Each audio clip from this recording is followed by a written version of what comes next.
अशोक हो, नालंदा यूनिवर्सिटी का अपना योगदान, इतिहास में यही चीजें याद रखी जाती हैं।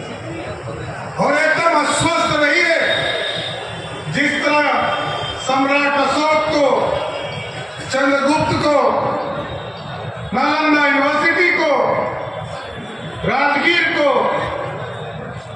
महाराज जरासंध को याद किया गया, उसी तरह नीतीश कुमार जी इस भारत के इतिहास में एक विकास पुरुष के तौर पर जाने जाएंगे।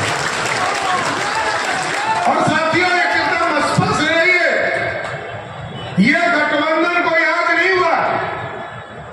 यहां बैठे हैं सरवन जी, 95 में ये माननीय विधायक के तौर पर आए।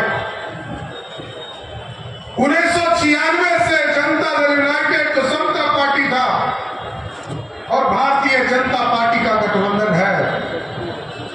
बीच में खट्टे मीठे अनुभव जरूर है साहब, लेकिन बिहार के विकास के लिए आदरणीय नीतीश कुमार जी ने बिहार के लिए कभी समझौता नहीं करने का काम किया। एकदम बिहार को बढ़ाने का जो संकल्प रहा उसको आगे बढ़ाया। लेकिन साथियों, आज देश में विकसित भारत बनाना है, 2047 का भारत बनाना है। 2047 में भारत विकसित हो और दुनिया का सबसे पावरफुल देश हो, इस कल्पना के साथ हमको आगे आना। और अब सोचिए साथियों, 2014 में देश के यशस्वी प्रधानमंत्री नरेंद्र मोदी जी बने। ये भारत 12वें स्थान पर आर्थिक व्यवस्था पे खड़ा था। हमारे पास पैसा नहीं था, दुनिया में हमको चौथा वर्ल्ड कहा जाता था, फोर्थ वर्ल्ड के तौर पर हम जाने जाते थे। लेकिन आदरणीय मोदी जी ने जब इस देश को विकास के रास्ते पे लाया, आज वही अंग्रेज जिसने 200 वर्षों तक हमको लूटने का काम किया था, उसी को हराकर हम 5वें स्थान पर खड़े हैं। और आपका आशीर्वाद मिला साथियों।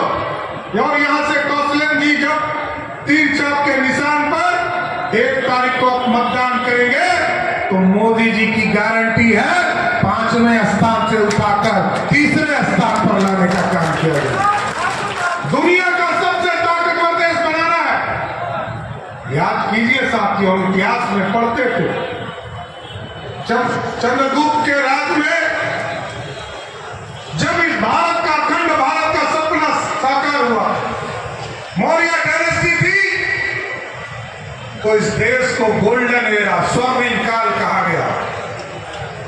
और कभी 200 वर्षों तक अंग्रेजों ने भारत को सोने की चिड़िया समझकर लूटते रहे। कभी मुगल आए, उसने 400 वर्षों तक भारत को लूटा। लेकिन अब मोदी जी ने भारत में मेक इन इंडिया का सपना जगाया है, अब सोने का शेर बनाया है जो दुनिया में दहाड़ने का काम करेगा साथियों। ये दुनिया में दहाड़ेगा। और इसका प्रमाण है साथियों, अभी यूक्रेन और रशिया की लड़ाई हो रही थी, लाखों बच्चे, बिहार के करोड़ों देश के बच्चे यूक्रेन में फंस गए। भारत के प्रधानमंत्री को भारत के लोगों ने आग्रह किया कि भारत के बच्चे फंस गए, भारत के बच्चे को निकालने का काम कीजिए। मोदी जी ने फोन किया पुतिन जी को, मोदी जी ने फोन करके कहा पुतिन जी को युद्ध रोको, युद्ध रुक गया। पुतिन ने पूछा कि भारत का बच्चे का परिचय क्या होगा, मोदी जी ने कहा जिसके हाथ में तिरंगा होगा वही भारत का बच्चा होगा।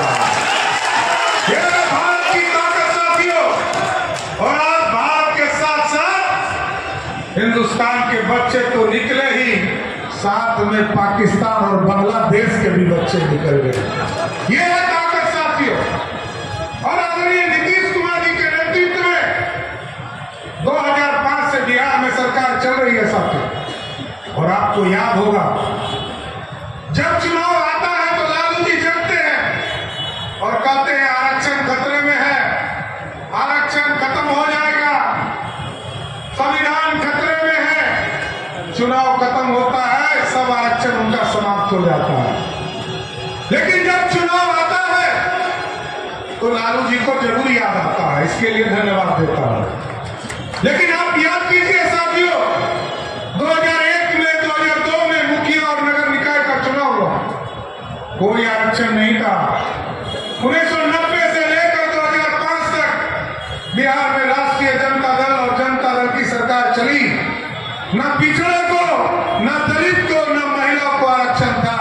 लेकिन आदरणीय नीतीश कुमार जी जब 2005 में आए, इन्होंने पहली बार व्यवस्था किया और 50% महिलाओं को आरक्षण देने का काम किया, अति पिछड़े समाज को आरक्षण देने का काम किया, गरीब कल्याण का काम शुरुआत किया। और मोदी जी आए, नीतीश जी ने तो पहले ही काम शुरू कर दिया था 2007-8 से, गांव-गांव बिजली पहुंचाना है। मोदी जी आए तो तय किया गरीब कल्याण का काम करना है साथ। 2014 में मोदी जी ने कहा कि हम गांव-गांव बिजली पहुंचाने का काम करेंगे, और आदरणीय नीतीश कुमार जी ने कहा हम घर-घर तक बिजली पहुंचाने का काम करेंगे। और साथियों, घर-घर बिजली पहुंचाया गया। और अब मोदी और नीतीश ने कहा है इस बार मतदान कीजिए, सोलर युक्त बिजली देकर गरीबों के घर के बिजली को ही जीरो, बिल को ही जीरो करने का काम करें। बिजली बिल को उत्पादन ही नहीं होने देना। जब पैदा ही नहीं रहेगा तो बिजली बिल आएगा कहां? कुछ लोग आएंगे कि मुफ्त देंगे, मुफ्त कहां से दोगे? एक पूरा मैकेनिज्म बनाने वाले देश के प्रधानमंत्री नरेंद्र मोदी जी और नीतीश कुमार की सरकार है साहब। यहां बैठे हैं आदरणीय सरवन जी, लंबे समय से ग्रामीण विकास के कार्य कर रहे हैं। पूरे देश में 1947 से लेकर 2014 तक इस भारत में लगभग 3 करोड़ लोगों को पक्का मकान दिया गया साथियों। और लेकिन मोदी जी जब 2014 में आए तो लगभग आज 10 साल में 4 करोड़ 35 लाख घर दिया, जिसमें 55 लाख घर सिर्फ बिहार को देने का काम किया है साथियों। और मोदी जी ने स्पष्ट तौर पर कहा है अगला चुनाव 2029 में होना है और आपका आशीर्वाद प्राप्त होगा तो 3 करोड़ घर। जितने लोग यहां बैठे हैं साथियों, एनडीए के एक साथी से आग्रह करूंगा, निवेदन करूंगा, बूथ पर घूम घूम कर ये चिन्हित जरूर कीजिए। मैं नीतीश कुमार जी के तरफ से आपसे आग्रह करना चाहता हूं कि 2025 के चुनाव में जब हम आए, एक भी गरीब नहीं बचना चाहिए जिसको पक्का मकान नहीं मिला हो। एक गरीब को चिन्हित करना है। लेकिन साथियों याद कीजिए, 550 वर्षों से प्रभु श्री राम जिस तरह टेंट में बैठे हैं, उसी तरह टेंट में प्रभु श्री राम इंतजार कर रहे थे। हमको भी निकालो, 4.5 करोड़ भारत के लोगों को, गरीबों को पक्का मकान देने का काम कर रहे हो, हमको भी निकालो। हमको याद है 1996 में कॉमन मिनिमम प्रोग्राम बना और एनडीए ने पहले लोअर कोर्ट लड़ा, हाई कोर्ट लड़ा, सुप्रीम कोर्ट लड़ा। जब सभी कोर्ट से हम लड़कर जीत गए साथियों, और जब गरीबों ने, जनता ने मोदी को आशीर्वाद दिया तो मोदी जी ने कहा जिस तरह गरीब का घर बना है उसी तरह भव्य राम मंदिर अयोध्या में स्थापित होगा साथ। और हम तो लवकुश समाज से आते हैं साथ, और ये पूरा भारत भगवान राम के आराध्य को कबूला है। सभी लोग चाहते हैं कि प्रभु श्री राम स्थापित हो, और हम लोगों ने भी तय किया है कि जिस तरह अयोध्या में प्रभु श्री राम स्थापित हो गए, वहां उनका जन्म स्थान था, हम लोगों ने भी तय किया है बिहार के सीतामढ़ी में भी मां जानकी का सीता मंदिर स्थापित करने का काम करेंगे। इसलिए साथियों, हम लोगों को ध्यान रखना होगा और विश्वास भी रखना होगा। यहाँ सरवन जी बैठे हैं, हरि नारायण जी बैठे हैं, विजय सिन्हा जी बैठे हैं, कौशल किशोर जी बैठे हैं, रीना जी बैठी है, कई माननीय विधायक बैठे हैं। हम लोगों ने कानून भी बनाया साथियों मार्च के महीने में। ये पूरे बिहार में नीतीश कुमार जी ने सुशासन स्थापित किया था 2005 के बाद। स्पीडी ट्रायल चलाकर, और स्पीडी ट्रायल चलाकर बिहार से अपराधियों को भागने के लिए मजबूर किया। बिहार में उनको जेलों के अंदर बंद किया।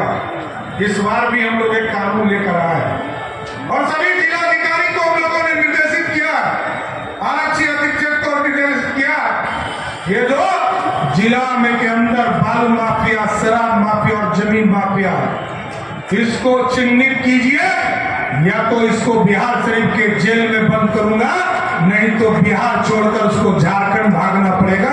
इतना जरूर आश्वस्त करना चाहता हूं। इसलिए साथियों, हम यही आग्रह करेंगे, निवेदन करेंगे कि आप लगातार आदरणीय नीतीश कुमार जी को आशीर्वाद देते रहें और उनके चहेते उम्मीदवार मोदी जी के उम्मीदवार और सभी जो यहाँ पर नेता बैठे हैं, हम सभी लोगों के उम्मीदवार आदरणीय कौशलेंद्र जी को जिताइएगा ना।